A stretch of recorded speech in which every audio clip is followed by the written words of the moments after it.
বিশ্বাসী হিসাবে আমরা যে গির্জা বা আমরা মণ্ডলীতে যাই, একজন বিশ্বাসী হিসাবে আমাদের ভূমিকা কি?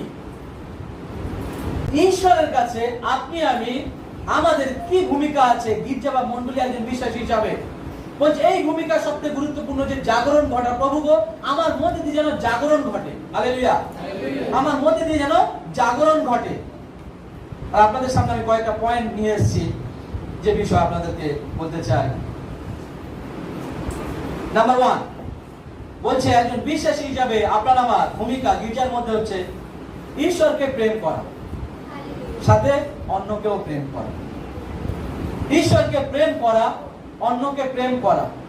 বলছে মার্গলিখিত সুসমাচার 12:31 দেয়া আছে, ঈশ্বরকে সমস্ত অন্তঃকরণ সমস্ত মন দিয়ে তুমি তোমার ঈশ্বর সদাপ্রভুকে ভালোবাসো আর তোমার প্রতিবেশীকে নিজের মতো করে ভালোবাসো, তবে গিয়ে তোমরা জাগরণ ঘটাতে পারবে, সুসমাচার প্রচার করতে পারবে, লোকের কাছে পৌঁছে দিতে পারবে। একজন বিশ্বাসী হিসাবে শুধু আমরা মণ্ডলীতে শুধু আসা নয় আর চলে যাওয়া নয়, কিন্তু আমাদের যে ভূমিকা সেটা হচ্ছে জাগরণ ঘটানো, অর্থাৎ ঈশ্বরের গুণাবলীকে তুলে ধরা মানুষের কাছে নিজের মধ্যে। আর বলছে তোমার সমস্ত অন্তঃকরণ সমস্ত শক্তি দিয়ে তোমার ঈশ্বর সদাপ্রভুকে ভালোবাসো। হালেলুয়া। আর নিজের মতো করে প্রতিবেশীকে ভালোবাসো। বলছে এটা হচ্ছে প্রথম বিষয় একজন বিশ্বাসী হিসাবে আমাদের ভূমিকা মণ্ডলীর মধ্যে।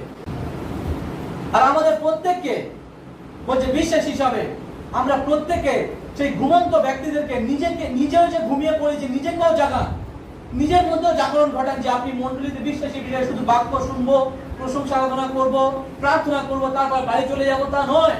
বিশেষ হিসেবে আপনার ভূমিকা আছে গির্জার মধ্যে যাতে আপনি নিজের মধ্যেও জাগরণ ঘটান। আর সেই জাগরণ হচ্ছে আপনার মধ্যে দিয়ে যেন ঈশ্বরের ভালোবাসা উপচে পড়ে। হালেলুয়া।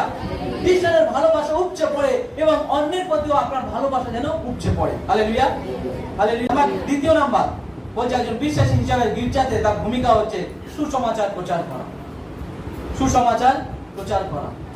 যখন আপনি আমি এইগুলো থেকে যখন পিছিয়ে থাকবো, এইগুলো থেকে যখন আমরা দূরবর্তী থাকবো, আপনার আমার যে ভিতরে যে আত্মা ঘুমিয়ে পড়ছে তাকে জাগরণ ঘটানোর উপায় হচ্ছে সুসমাচার প্রচার করা।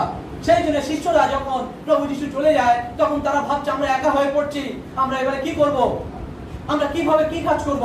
সবাই তো সবকিছু দেখেছি, প্রভু যিশু তুমি আশ্চর্য কাজ করেছো, এই করেছো, কিন্তু প্রভু তাদেরকে জানে তাদেরকে তাদের মনের মধ্যে জাগরণ ঘটাতে হবে, তারা যেন না ভয় পেয়ে যায় আমি যে চলে যাচ্ছি। তাই প্রভু যিশু তার সহায়ক হিসাবে বলেছে পবিত্র আত্মাকে দিয়ে যাচ্ছি যে সব সময় তোমাদেরকে গাইড করবে যাতে তোমরা কেউ ঘুমিয়ে না পড়ো। নিজেদেরকে জাগরণ ঘুমিয়েছে, নিজেদেরকে ঘুমিয়ে রাখেনি। আপনি আমি বিশ্বাসী ভাই বোন নিজেদের মধ্যে জাগরণ ঘটান।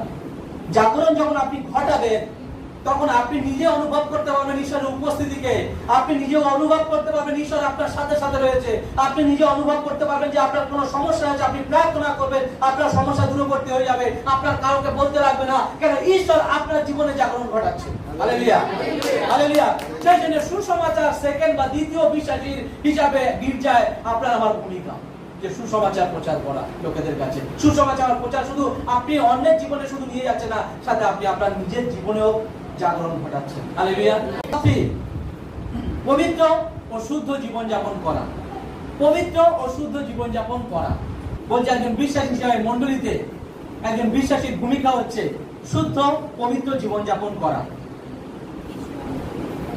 এটাও আমাদের জীবনের একটা অংশ।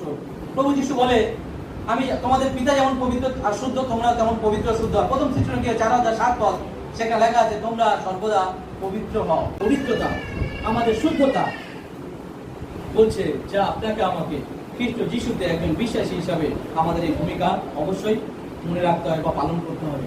যে পবিত্রতা এই শুদ্ধতা আমরা প্রত্যেকে যেন মেনটেন করি। হালেলুয়া। এই পবিত্রতা শুদ্ধতা আপনাকে কেউ বলে দেবে না আপনি পবিত্র শুদ্ধ এরকম ভাবে হন ওরকম ভাবে হন, আপনাকে কেউ বলবে না, আপনাকে কেউ বলবে না, খ্রিস্ট যিশুর বাক্য বলবে। যখন জগতে ছিলেন আপনার কোন বাবা মা, আপনার আমরা যারা বাবা মা আমরা কোন বাবা মা আমরা আমাদের ছেলে মেয়েদেরকে বলি তুমি পবিত্র শুদ্ধ থাকবে এরকম আমরা কেউ বলি, এরকম ভাষা ইউজ করি? আমরা কেউ ইউজ করি?